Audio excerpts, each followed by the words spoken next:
नमस्कार, देश देशांतर में आपका स्वागत है। मैं हूं श्याम सुंदर। भारत को दूध उत्पादन के क्षेत्र में आत्मनिर्भर बनाने का श्रेय डॉक्टर वर्गीस कुरियन को जाता है। गुजरात के खेड़ा और आणंद में सहकारी आंदोलन के तौर पर दूध उत्पादन को बढ़ावा देने और किसानों को बिना किसी बिचौलिए के फायदा सीधा पहुंचाना डॉक्टर कुरियन की बड़ी उपलब्धियों में से एक थी। दूध उत्पादन के क्षेत्र में डॉक्टर कुरियन के योगदान की न सिर्फ भारत में बल्कि अंतर्राष्ट्रीय स्तर पर भी सराहना की गई। आज देश देशांतर में बात करेंगे डॉक्टर वर्गीस कुरियन की विरासत पर और कोशिश करेंगे ये जानने की कि आखिर डॉक्टर कुरियन ने सहकारी आंदोलन का जो सफल मॉडल तैयार किया वो अपने आप में एकमात्र मॉडल बनकर क्यों रहा। साथ ही इसी बहाने बात करेंगे कि क्या सहकारी आंदोलन आज भी देश में प्रासंगिक है। क्या अमूल के मॉडल पर देश के किसानों और कुल मिलाकर ग्रामीण अर्थव्यवस्था की तस्वीर बदली जा सकती है। और देश देशांतर में आज हमारे मेहमान हैं जवाहरलाल नेहरू विश्वविद्यालय से प्रोफेसर रवि श्रीवास्तव, क्रिसिल से हमारे साथ हैं सुनील सिन्हा जी और वरिष्ठ पत्रकार अमर उजाला से हरवीर सिंह जी हमारे साथ हैं। प्रोफेसर श्रीवास्तव, आप ही से बातचीत की शुरुआत करते हैं। डॉक्टर कुरियन अंतर्राष्ट्रीय स्तर पर जाने जाते हैं। भारत एक वक्त में यह हालत थी कि बच्चों के लिए दूध के डब्बे जो पाउडर मिल्क है वो नहीं मिलता था और उसके बाद आज भारत दुनिया का सबसे बड़ा दूध उत्पादक देश है। एक बड़ी उपलब्धि थी, लेकिन साथ ही साथ जो मॉडल उन्होंने तैयार किया कोऑपरेटिव मूवमेंट का गुजरात में, वो अपने आप में एक यूनिक मॉडल माना जाता है। और लेकिन ये भी साथ में कहा जाता है कि उस तरह का मॉडल जो गुजरात में कामयाबी के साथ उन्होंने लागू किया, देश के बाकी हिस्सों में उस तरह का मॉडल लागू नहीं हो पाया। देखिए, कोई भी सहकारिता का जो मॉडल है उसके निश्चित रूप से सामाजिक, आर्थिक और राजनीतिक उसके तत्व होते हैं जी। ये तत्व अलग अलग स्थान पर अलग अलग तरह से कारगर होंगे। आनंद में, गुजरात में जो किसानों का, मध्यम किसानों का और किसानों का जो वर्ग, जो एक व्यापक वर्ग आधार बना सहकारिता आंदोलन का, उस तरह का वर्ग देश के हर हिस्से में नहीं है। लेकिन ऐसा नहीं है कि जो उनका जो मूल मॉडल था वो पूरी तरह से असफल हुआ जी। सत्यता ये थी कि जितना असफल वो गुजरात में हुआ जी, उतना संभवतः देश के अन्य प्रांतों में नहीं हुआ। लेकिन अब हाल के वर्षों में अगर आप देखें तो बिहार जैसे प्रांत में, बिहार में सहकारिता का कोई ऐसा आधार नहीं है जी। लेकिन सुधा डेयरी का मॉडल बिहार सरकार ने कुछ वर्षों पहले अपनाया और काफ़ी सफल हुआ जी। तो मैं ये समझता हूँ कि जो अलग अलग स्थान पर सहकारिता कितनी सफल होगी उसके तत्व अलग अलग होते हैं और नेतृत्व का एक की एक बहुत बड़ी भूमिका होती है। नेतृत्व की भूमिका एक स्वतः रूप में गुजरात में आनंद को और डेयरी आंदोलन को मिली, जो उस हद तक अन्य प्रांतों में, अन्य क्षेत्रों में नहीं मिल पाई। जी। सुनील सिन्हा साहब, रूरल इकोनॉमी की अगर बात करें तो क्या आपको लगता है कि जो मॉडल अमूल का, जो डॉक्टर कुरियन ने गुजरात में जो कोऑपरेटिव मूवमेंट का जो मॉडल तैयार किया, आज भी रूरल इकोनॉमी को बूस्ट करने में उस तरह का मॉडल मदद कर सकता है, हेल्प कर सकता है? बिल्कुल। सहकारिता का जो आंदोलन कुरियन साहब ने गुजरात में शुरू किया है, जैसा कि प्रोफेसर श्रीवास्तव कह रहे थे कि उसके ज़रूर कुछ सोशियो कल्चरल कॉन्टेक्स्ट होते हैं। अब गुजरात में आप दूसरे आंदोलनों को भी देख लें, जैसे कि सेवा का मॉडल है, वो भी वहाँ सक्सेसफुल है पर दूसरे प्रांतों में सक्सेसफुल नहीं है। इसलिए वो जो सोशियो कल्चरल कॉन्टेक्स्ट है उसको समझना और उसके अनुरूप जो है मॉडल को ट्वीक करना और उसको फिर जो है ऑपरेशनलाइज करना, ये एक बहुत ज़रूरी और मूल जो प्रश्न है वो ये है। और उसके लिए कुरियन जैसे विजनरी या उनके जैसे लीडरशिप की भी ज़रूरत है, जो कि किसी वश जो है अन्य प्रांतों में या देश के अन्य क्षेत्रों में नहीं मिल पाई। परंतु जहाँ तक मॉडल का सवाल है, वो मॉडल अन्य क्षेत्रों में भी रेप्लिकेट हो सकता है और उसके द्वारा ट्रांसफॉर्मेशन, रूरल ट्रांसफॉर्मेशन जो है वो लाया जा सकता है। परंतु समस्या ये है कि इससे पहले कि वो सहकारिता का मॉडल जो है वो सक्सेसफुल हो, जो राजनीति है जो लोकल स्तर पे, वो कुछ हद तक, और सोशो कल्चरल कॉन्टेक्स्ट जो है वो उसको पनपने या उभरने नहीं देते हैं। इसलिए स्ट्रॉन्ग लीडरशिप की जो कमी है वो लगातार जो है अन्य क्षेत्रों में महसूस की गई। हरवीर सिंह जी, आप आर्थिक मामलों पर, खास तौर पे कृषि से जुड़े जो मामले हैं, ग्रामीण भारत के उत्थान से जुड़े जो मामले हैं, उन पर पैनी नज़र रखते हैं। सुनील भी कह रहे हैं और प्रोफेसर श्रीवास्तव भी कह रहे हैं कि लीडरशिप जो है वो बहुत इंपॉर्टेंट है। महाराष्ट्र में भी कोऑपरेटिव मूवमेंट की पुरानी परंपरा है, काफ़ी मजबूत माना जाता है वहाँ पे भी, लेकिन वो भी अमूल के मॉडल से बिल्कुल डिफरेंट है। वहाँ पे देखते हैं कि बड़े पॉलिटिशियंस का कोऑपरेटिव मूवमेंट पर एक तरह से कब्जा नज़र आता है। तो क्यों ऐसा लगता है कि जो गुजरात में सफल मॉडल है वो बाकी जगह कामयाब नहीं हो पाया? देखिए, लीडरशिप दो तरीके की है, एक तो पेशेवर लीडरशिप है और एक राजनीतिक लीडरशिप है। महाराष्ट्र में राजनीति है, गुजरात में भी राजनीति थी। एक चीज़ आप देखिए कि कुरियन को आगे लाने वाले लोग राजनीतिक ही थे।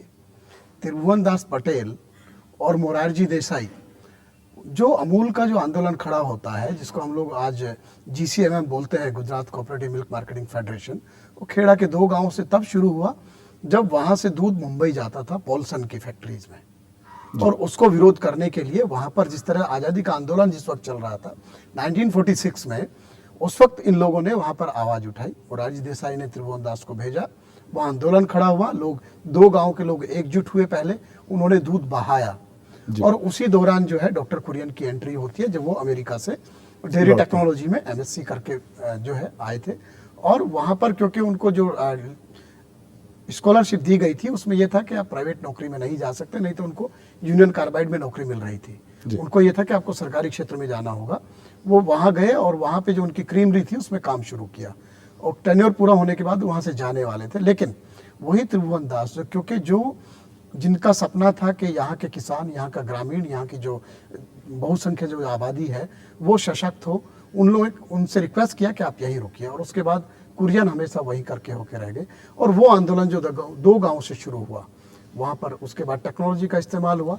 टेक्नोलॉजी और मार्केटिंग, उसका बेहतर तालमेल करते हुए किस तरीके से अंतर्राष्ट्रीय स्तर का ब्रांड और अंतर्राष्ट्रीय स्तर का ऑर्गेनाइजेशन जो कि दुनिया की बड़ी कंपनियों को टक्कर दे, जिसके सामने ना कोई पॉलसन रुका, ना कोई कैडबरी रुका, ना कोई नेस्ले रुका जी, वो ऐसा ब्रांड और ऐसा ऑर्गेनाइजेशन उन्होंने खड़ा किया जिसका सारा बेनिफिट जी करीब 32 लाख से ज्यादा लोग जो है वहाँ के जो परिवार है उनको सीधे मिल रहा है। क्योंकि आज रीजन ये है कि आप एक चीज देखिए, दिल्ली में हम लोग 40 रुपए लीटर का दूध खरीदते हैं अमूल का, उसमें 30 रुपया उस किसान को मिलता है जो मेहसाना के किसी गांव में बैठा हुआ है जी। जबकि उसी मॉडल का जो फेलियर, जैसे आपने कहा कि उसके बाद जब रेप्लिकेट करने की बात आती है अमूल मॉडल को, जब आपके हमारे उस वक्त के प्रधानमंत्री लाल बहादुर शास्त्री गए, उन्होंने कहा कि आप इसको देश के बाकी हिस्सों में ले जाइए, तब ऑपरेशन फ्लड का जन्म हुआ।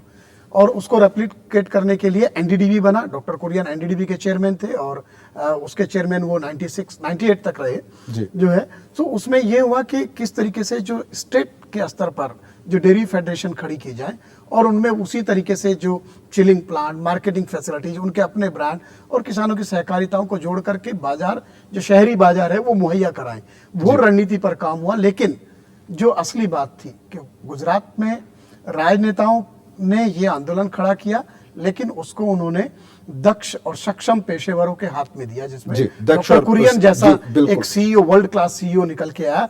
उनको जो भी तरीके अपनाने थे प्रोफेशनली, वो उन्होंने अपनाए, और राजनीतिज्ञों ने कहीं कोई दखल नहीं दिया। यही कमी देश के दूसरे हिस्सों में है, राजनीतिक और ब्यूरोक्रेट पहले दखल देते हैं और पेशेवरों को पीछे धकेलते हैं। राजनीतिक और ब्यूरोक्रेट जो दखल देते हैं, डॉक्टर कुरियन भी इस बात के बड़े धुर विरोधी थे कि एक IAS ऑफिसर वो आके एग्रीकल्चर सेक्रेटरी बन जाता है, और देन वो उस हिसाब से फिर डेयरी और कृषि क्षेत्र के लिए प्लानिंग करते हैं, उसके वो खिलाफ थे। उनका मानना यह था कि ज़मीन पे जो अनुभवी लोग हैं, जो सीधा जिनकी चिंताएं जुड़ी हुई हैं, सरोकार जुड़े हुए हैं, उन लोगों को प्लानिंग में आना चाहिए। यहाँ पे एक जो बहुत महत्वपूर्ण बात हरवीर जी कह रहे थे, और हम सभी जानते हैं इस बात को, कि किसानों को सीधा फायदा जो पहुंचा, 40 रुपए लीटर अगर दूध बिक रहा है तो उसमें से 30 रुपए किसान को सीधा पहुंच रहा है अगर, तो जो बिचौलियों की जो भूमिका है वो बहुत कम या ना के बराबर इस पूरे सहकारी आंदोलन में खड़ी हुई। और जब भी किसानों की बात होती है, जब भी महंगाई की और किसानों को जो मिलने वाले पैसे की बात होती है, तो एक बड़ा मुद्दा उभर कर सामने आता है कि बिचौलियों से किसानों को कैसे बचाया जाए। तो कहीं ना कहीं ऐसा लगता है कि अमूल का एक सफल प्रयोग होने के बाद भी जो जो जो लोग नीतियां बना रहे थे, शायद उन्होंने इस मॉडल को नहीं अपनाया। अगर किसानों और दूध खरीदने वाले के बीच बिचौलियां खत्म किए जा सकते हैं, तो बाकी क्षेत्र में भी शायद ऐसा संभव था। जी देखिए, ये कुरियन जी का जो मॉडल था, उससे सिर्फ इतना ही नहीं हुआ कि किसानों को एक बड़ा हिस्सा मिलने लगा दूध के उत्पादन या दूध के दामों से, क्योंकि वो मॉडल एक पूरे वैल्यू चेन में गया और अंतिम उस प्रोडक्ट तक गया, चाहे वो चॉकलेट हो, चाहे मक्खन हो, चाहे घी हो, कंज्यूमर जो इसको खरीद सकता था जी। तो और उस पूरे मूल्य संवर्धन, जो इस पूरी प्रक्रिया में जो मूल्य संवर्धन हुआ, वैल्यू एडिशन हुआ, उसका भी एक बड़ा हिस्सा किसानों को मिला जी। तो मुख्य बात ये थी कि सहकारिता के माध्यम से किसानों को केवल जो कच्चा पदार्थ दूध इस स्थिति में था, केवल उसके उत्पादन या उसके मूल्य से लाभ न मिलके जो अंतिम उत्पाद था, चाहे वो ड्राइड पाउडर मिल्क हो, चॉकलेट हो, उसके उत्पाद से होने वाला जो लाभ था वो भी सहकारिता के माध्यम से उन्हें मिला। और ये बहुत बड़ी सीख है, क्योंकि आज भी किसान केवल अगर सब्जी उगाता है, सब्जी बेचता है, उसको कुछ उसका लाभ मिल सकता है, लेकिन अगर फूड प्रोसेसिंग का जो पूरी चेन है, अगर उसमें जो लाभ है उसका भी हिस्सेदार बन जाता है जी, तो उसका लाभ, उसकी आय कहीं ज्यादा हो सकती है। ये आज के दिन में जब हम रिटेल, एक मॉडर्न रिटेल की बात कर रहे हैं, और एक नीति में एक रुख ये है कि मॉडर्न रिटेल चेन्स केवल बहुराष्ट्रीय कंपनियां ला रही हैं जी। तो कुरियन जी का जो एक लक्ष्य था कि बहुराष्ट्रीय कंपनियों को अलग करके जी, देशी स्तर पर सहकारिता के माध्यम से जो मूल्य संवर्धन का लाभ किसानों को मिले, मैं समझता हूँ इस रणनीति को अपनाना आज समझना इसलिए जरूरी है क्योंकि ये ज्यादा प्रासंगिक आज है। जब कुरियन जी ने अपना ये मॉडल तैयार किया था और इसको इम्प्लीमेंट किया था, तो हमारे देश में 40-45% किसान सीमांत किसान थे या छोटे किसान थे। आज 85% किसान सीमांत किसान है या लघु किसान है। तो आज और भी जरूरी हो जाता है कि इस तरह के मॉडल को लागू किया जाए। सुनील सिन्हा, एक हरवीर सिंह जी एक जो बात कह रहे थे कि उन्होंने मल्टीनेशनल ब्रांड, चाहे वो कैडबरी हो, नेस्ले हो, उसको टक्कर दी, और एक उसी तरह से उन्होंने चाहे कैंपेन की जरूरत हो या पैकेजिंग की जरूरत हो, उन्होंने मार्केट के हिसाब से उस सहकारी आंदोलन को नए तरीके से पैकेज किया। लेकिन बेशक उन्होंने टक्कर दी, लेकिन वो बहुराष्ट्रीय कंपनियों के लिए भारतीय बाजार, खासतौर पे कृषि बाजार को खोलने के फेवर में नहीं थे।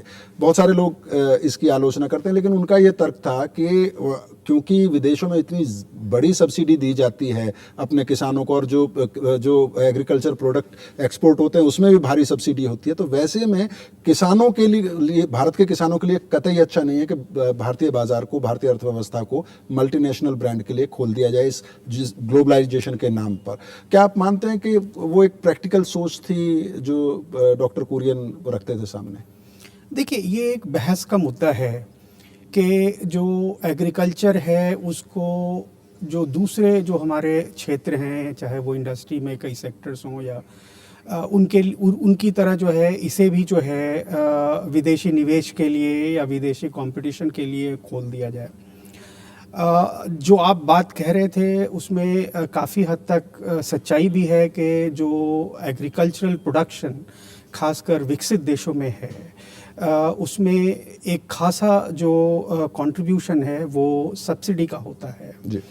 तो जाहिर सी बात है कि जिसे हम लेवल प्लेइंग फील्ड कहते हैं, तो जब तक आप अपने जो कृषि क्षेत्र से जुड़े हुए लोग हैं उनके लिए वो लेवल प्लेइंग फील्ड तैयार नहीं कर लेते हैं, तब तक उन्हें इस किस्म की जो व्यवस्था है या इस किस्म का जो ओपन मार्केट सिस्टम है, उसमें विदाउट एनी सपोर्ट झोंकना जो है जाहिर तौर पे जो है बहुत ना तो उचित होगा ना साप्रांगिक होगा।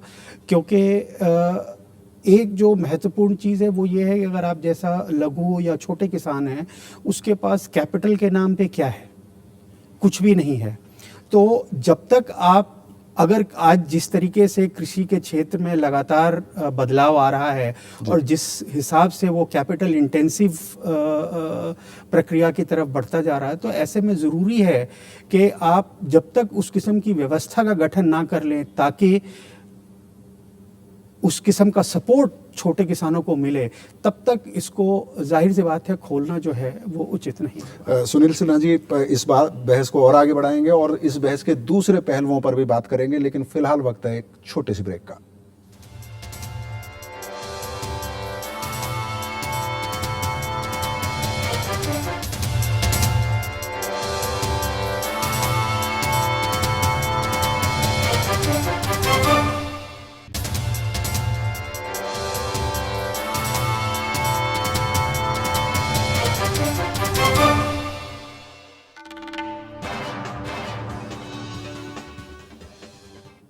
देश देशांतर में एक बार फिर आपका स्वागत है। आज हम बात कर रहे हैं डॉक्टर वर्गीस कुरियन की विरासत और भारतीय ग्रामीण अर्थव्यवस्था के संदर्भ में कोऑपरेटिव मूवमेंट कितना प्रासंगिक है उस पर। हरवीर सिंह जी, अभी सुनील सिन्हा जी कह रहे थे कि जो कुरियन साहब कहते थे कि जब तक भारत का किसान जो है, क्योंकि आप उसको उस तरह की सब्सिडी उपलब्ध नहीं करा रहे हैं जिस तरह की अमेरिका या दूसरे पश्चिमी देश उपलब्ध कराते हैं, वैसे में भारतीय कृषि क्षेत्र को विदेशी निवेश के लिए खोलना बहुत उचित या बहुत समझदारी का फैसला नहीं है। आप कह रहे थे कि उन्होंने अंतर्राष्ट्रीय ब्रांड्स को टक्कर दी, वो एक अलग बात है, लेकिन ओवरऑल अगर देश के लेवल पे वो इस पक्ष में नहीं थे। देखिए, एक चीज़ तो मानिए, मुझे तो उस तरह का अनुभव उस तरह का नहीं है, लेकिन मेरी जितनी उनसे बातचीत हुई, लगातार मैं उनसे कम से कम दर्जनों बार में मिला हूँ। और पिछले दिनों जो उनसे अंतिम मुलाकात दिल्ली में हुई थी, तो उन्होंने एक बात मुझे कही थी कि मैंने एक काम किया इस देश में, पानी से सस्ता दूध लोगों को उपलब्ध कराया। और ये करीब 8-10 साल पहले की, 7-8 साल पहले की बात है। उस वक्त दूध, डबल टोन दूध कुछ 12-13 रुपये लीटर मिलता था और बोतल बंद पानी 15 रुपये लीटर मिलता था। उसके साथ ही उन्होंने कहा कि नेस्ले के एक चेयरमैन ने उनको कहा था कि हम और आप मिल जाते हैं, साथ में मिल के काम करते हैं। तो उन्होंने ये कहा कि हम साथ में मिल के ही काम कर रहे हैं, क्योंकि हम लोग एक ही क्षेत्र में काम कर रहे हैं और हमारा मिलने का रास्ता एक ही है, वो है कंपटीशन जी। तो और तब उन्होंने कहा, देखिए हमने कम्पीट किया नेस्ले के साथ में, नेस्ले की कैपेसिटी आज कहाँ है और अमूल की कहाँ है। कंपटीशन से वो कभी नहीं डरते थे, ये मैं आपको ये बात साफ कहूँ, मेरा जो मानना है। एक उन्होंने अच्छी बात, एक बार इरमा के कैंपस में जहाँ उनका दफ्तर होता था, वहाँ उनसे मुलाकात हुई, तो उन्होंने इरमा के बनाने का वाक़या बताया कि वो IIM अहमदाबाद के बोर्ड ऑफ डायरेक्टर में थे और एक AGM हो रही थी, तो उसमें उनके बगल में एक उद्योगपति बैठे थे। तो उन्होंने उस वक्त जिक्र किया कि यहाँ पर जो मैनेजर तैयार होते हैं, क्या हमारे जो डेयरी सेक्टर है उसके लिए भी यहाँ मैनेजर तैयार हो सकते हैं? तो उन उद्योगपति का कहना था कि यहाँ पर कॉर्पोरेट जगत के लोग तैयार होते हैं, आपके गाय भैंस के तबेले के लिए मैनेजर तैयार नहीं होते। तब उन्होंने कहा कि मैं तैयार करूँगा। और उस वक्त उन्होंने कुछ काबिल लोगों को साथ लेकर के उन्हें कहा कि मैं आपको पैसा दूंगा, ज़मीन दूंगा, लेकिन काबिलियत आपकी है, इंस्टीट्यूट आप खड़ा करेंगे। और उसके बाद इरमा की कहानी शुरू होती है। आज इरमा कहाँ है, वहाँ पर उन्होंने लोग तैयार किए और उनको कहा कि आप, शर्तें थी कि आपको कोऑपरेटिव सेक्टर में काम करना होगा। तो एक विजनरी का आप देखें ना किस तरीके से।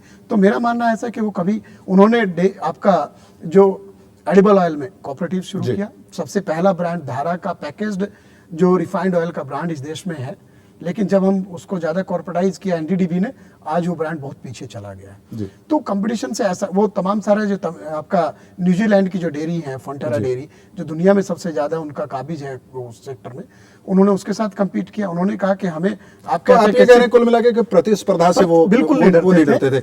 प्रोफेसर श्रीवास्तव, एक और इसी संदर्भ में एक और मेरे दिमाग में एक सवाल आ रहा है, वो ये कि सस्टेनेबल एम्प्लॉयमेंट की बात आमतौर पर ग्रामीण अर्थव्यवस्था के लिए अभी क्रिसिल की एक रिपोर्ट आई थी कि ग्रामीण भारत में स्पेंडिंग बढ़ी है, वहाँ पे ज़्यादा खर्चा करने की ताकत लोगों की बढ़ी है। लेकिन उसी रिपोर्ट में वार्निंग भी दी गई है कि जो इनकम बढ़ी है वो सस्टेनेबल होनी चाहिए। वो एक सकारात्मक चीज़ है जब यूरो जोन क्राइसिस की बात चल रही है। वैसे में अगर ग्रामीण भारत में लोगों की खर्च करने की ताकत बढ़ रही है तो वो निश्चित तौर पर एक सकारात्मक संकेत है। लेकिन उसमें एक बड़ा चैलेंज ये बताया गया कि सस्टेनेबल एम्प्लॉयमेंट लोगों को दिया जाना चाहिए। कोऑपरेटिव मूवमेंट और ख़ास तौर पे जो डॉक्टर कुरियन ने जो मूवमेंट खड़ा किया वो एक सस्टेनेबल मूवमेंट साबित हुआ। जबकि अगर हम नरेगा की तरफ देखते हैं तो आज भी सरकार भी ये मानती है कि उपलब्ध 100 दिन का रोजगार तो उपलब्ध करा रही है वो योजना, लेकिन अभी भी सस्टेनेबल एम्प्लॉयमेंट जो है वो नहीं दे पा रहा है नरेगा के जरिए सरकार भी, राज्य सरकार कह लो या केंद्र सरकार कह लो, जो भी कह लो।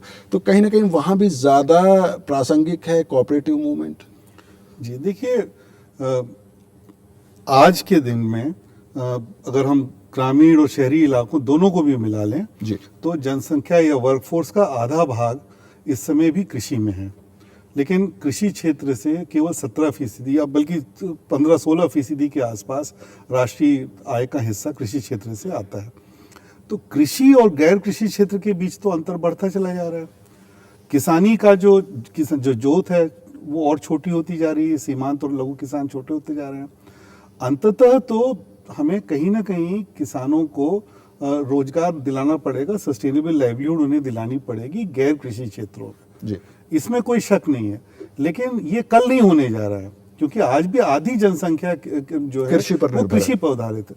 तो इसलिए कृषि क्षेत्र में कौन सा मॉडल वायबल हो, उत्पादिता किससे से ज्यादा बढ़ सकती है और उत्पादिता से ज्यादा किसानों की आय किससे ज्यादा बढ़ सकती है। और मैं ये समझता हूँ कि एज अर्थशास्त्री के रूप में मेरा ये मानना है, हम स्केल इकोनॉमीज की बात करते हैं, टेक्नोलॉजी के माध्यम से, अन्य माध्यम से स्केल इकोनॉमीज का लाभ इस छोटे किसान पर तक आना जरूरी है। ये तब संभव है जब हम किसी न किसी रूप में उनको हम संगठित करें, आर्थिक रूप में उन्हें संगठित करें, और कोऑपरेटिव एक वायबल माध्यम है ये करने के लिए। और ये करके दिखाया कुरियन साहब ने, करके दिखाया, और इसीलिए हम इससे सफल मानते हैं और प्रासंगिक मानते हैं। सुनील सिन्हा जी, आपकी जो क्रिसिल की तरफ से जो रिपोर्ट आई थी उसमें एक तो जो मैंने चिंता का जिक्र किया कि भाई वो उसको सस्टेन करना होगा जो इनकम है, और उसी रिपोर्ट में ये भी नोट किया गया है कि ये शायद जो परचेजिंग पावर बढ़ी है इसके वो उसकी एक वजह ये भी है कि कंस्ट्रक्शन में लोग काम कर रहे हैं, शहर में आके वो पैसा भेज रहे हैं, नरेगा के जरिए वहाँ पर सड़कें बन रही हैं, तालाब बन रहे हैं, उससे उनको पैसा मिल रहा है, और कुल मिलाकर कृषि पर डिपेंडेंस कम हो रही है। वैसे में अगर ग्रामीण इलाकों में अगर बात करें तो अगर सस्टेनेबल रोजगार पैदा करने हैं, प्रोफेसर श्रीवास्तव खुद मानते हैं कि कृषि पर अंततः डिपेंडेंस कम होनी ही होनी है, तो वो क्या रास्ता हो, क्या तरीका हो सकता है?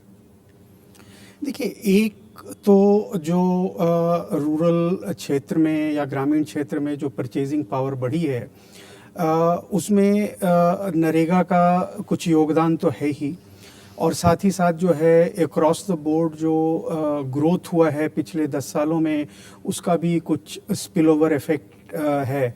तो परंतु कुल मिला के जो समस्या इस समय है ग्रामीण क्षेत्र में वो ये है कि एग्रीकल्चर में जो प्रोडक्टिविटी है वो ऑलमोस्ट स्टैग्नेट कर गई है। तो जो वहाँ से आपको एडिशनल इनकम की जो उम्मीद थी या जो पहले आता था वो गिर चुकी है या फ्लैट हो चुकी है। और दूसरी तरफ ये है कि जो हमारा इंडस्ट्रियल क्षेत्र है वो उस हिसाब से ग्रो नहीं कर रहा है, या अगर किसी क्षेत्र में ग्रो कर भी रहा है तो जिस किस्म के स्किल्स की उनको ज़रूरत है उस किस्म के स्किल्स जो हैं हमारे जो आम रूरल एरियाज़ में रहने वाले लोग हैं उनके पास नहीं है। तो ये एक जो है बहुत ही डिफ़िकल्ट स्थिति जो है उत्पन्न हो रही है, जिसमें कि एम्प्लॉयबल लोग तो अवेलेबल हैं पर उनकी एम्प्लॉयबिलिटी नहीं है। तो ऐसे में मेरी समझ से टू प्रॉन्ज्ड जो अप्रोच है उसकी ज़रूरत है। एक तो जैसा प्रोफेसर श्रीवास्तव कह रहे थे कि जो वैल्यू एडिशन है एग्रीकल्चरल प्रोडक्ट में, अगर आप उसकी तरफ ध्यान दें और वो चेन क्रिएट करें तो रूरल एरियाज में भी काफ़ी एम्प्लॉयमेंट जो है नॉन एग्रीकल्चरल सेक्टर में एम्प्लॉय हो सकती है। और जो कुछ लोग वहाँ नहीं एम्प्लॉय हो सकते उनके लिए अगर आप स्किल डेवलपमेंट का कोई माध्यम या कोई जरिया उत्पन्न करें तो उनको आप वो स्किल दे करके जो है अर्बन एरियाज़ में या जो इंडस्ट्रियल सेक्टर है उसमें आप एम्प्लॉय कर सकते हैं। क्योंकि नेट ये बात तो तय है कि आने वाले समय में कृषि जो है वो 50% लोगों को वायबल जो है जीविका नहीं प्रदान कर सकती। हरवीर सिंह जी, आमतौर पर नरेगा को यूपीए की एक बड़ी फ्लैगशिप योजना और सबसे बड़ी उपलब्धि के तौर पर भी देखा जाता है और इसमें अक्रॉस द पार्टी लाइन सभी लोग ये मानते हैं कि नरेगा ने परचेजिंग पावर बढ़ाई है उसमें, और लेकिन सरकार भी ये मानती है कि सस्टेनेबल एम्प्लॉयमेंट जनरेट करने के लिए या उस तरह का इंफ्रास्ट्रक्चर जनरेट करने में नरेगा भी उस तरह से कामयाब नहीं हो पाई। आपने सुनील जी को भी सुना, प्रोफेसर श्रीवास्तव को भी सुना, संक्षिप्त टिप्पणी आपकी कि कैसे सस्टेनेबल एम्प्लॉयमेंट जनरेट हो रूरल एरिया। देखिए, एक तो ये नो डाउट के नरेगा से पैसा पहुंचा गांव में, कई साल जब से योजना है लगातार। इसके साथ ही एक चीज़ आप देखिए कि पिछले 4-5 साल में जो फसलों का न्यूनतम समर्थन मूल्य है उसमें ज़बरदस्त बढ़ोतरी हुई है। तो दो तरीके से फ़ायदा, और नरेगा से भी ज़्यादा पैसा वहाँ गया है। नरेगा ने एक तरीके से उत्प्रेरक का काम किया है क्योंकि एग्रीकल्चर में जो है मजदूरी बढ़ी है वहाँ लगातार। ये लेबर ब्यूरो शिमला का कहता है करीब 200% तक मजदूरी बढ़ी है। तो पैसा लोगों के हाथ में आया, गरीब आदमी के भी आया और उससे सब खर्च हुआ। मॉडल जो वहाँ सस्टेनेबल है, आपको एक एग्रीकल्चर सीधा प्रोडक्शन हो गया, जो अलाइड एक्टिविटीज है जिसमें आपका एनिमल हस्बेंड्री आता है, जैसे डेयरी। एक दुधारू पशु वाला व्यक्ति या 2 दुधारू पशु वाला व्यक्ति वो रोजाना कुछ ना कुछ कमा सकता है। इस तरीके से पोल्ट्री है। तो एग्रीकल्चर के साथ जो अलाइड सेक्टर है उनको हम मजबूत करके, एक चीज़ आप देख लीजिएगा, कभी राजस्थान में आत्महत्याएं नहीं होती, सूखा होता है, बारिश कम होती है। इसलिए नहीं होती क्योंकि वहाँ पर लगातार डेयरी सेक्टर डेवलप हुआ है, रोज घर में थोड़ा बहुत पैसा आता है, उससे परिवार चल जाता है। यही बात गुजरात में शुरू हुई। वहाँ कोई बड़े डेयरी फार्मर नहीं थे, 2 गाय, 1 गाय, 3 गाय, 4 गाय वाले, उस तरीके के लोग हैं। तो इसको अगर हम इस तरीके से करेंगे और सिर्फ दूध नहीं, बाकी जो दूसरी चीज़ें भी जोड़ेंगे और उसका वैल्यू एडिशन का फ़ायदा अगर वहाँ के लोगों को मिलेगा, स्थानीय लोगों को मिलेगा, तो ये एक सतत और टिकाऊ जो आय का एक बड़ा साधन बन सकता है और एग्रीकल्चर में सप्लीमेंट कर सकता है इनकम। ये एक बेहतर रास्ता हो सकता है, उस पर हमें चलना चाहिए। हरवीर सिंह जी, आपकी इसी टिप्पणी के साथ देश देशांतर को आज यहीं खत्म करते हैं। आपका, सुनील सिन्हा जी, आपका, प्रोफेसर श्रीवास्तव, आप सभी का बहुत बहुत शुक्रिया। तो कुल मिलाकर हमारे मेहमानों का ये मानना है कि डॉक्टर कुरियन ने जो मॉडल सामने रखा, जिस तरह का उदाहरण उन्होंने पेश किया, वो आज भी प्रासंगिक है। ज़रूरत इस बात की है कि आधुनिक ज़रूरत के हिसाब से और अलग अलग राज्य और वहाँ की सिचुएशन के हिसाब से मॉडल तैयार किया जाए और उसको लागू किया जाए। इससे ग्रामीण भारत की अर्थव्यवस्था को ज़रूर प्रोत्साहन मिलेगा। इसी के साथ आज देश देशांतर को यहीं विराम देते हैं। कल इसी वक्त आपसे फिर मुलाकात होगी। तब तक के लिए मुझे अनुमति दीजिए। नमस्कार।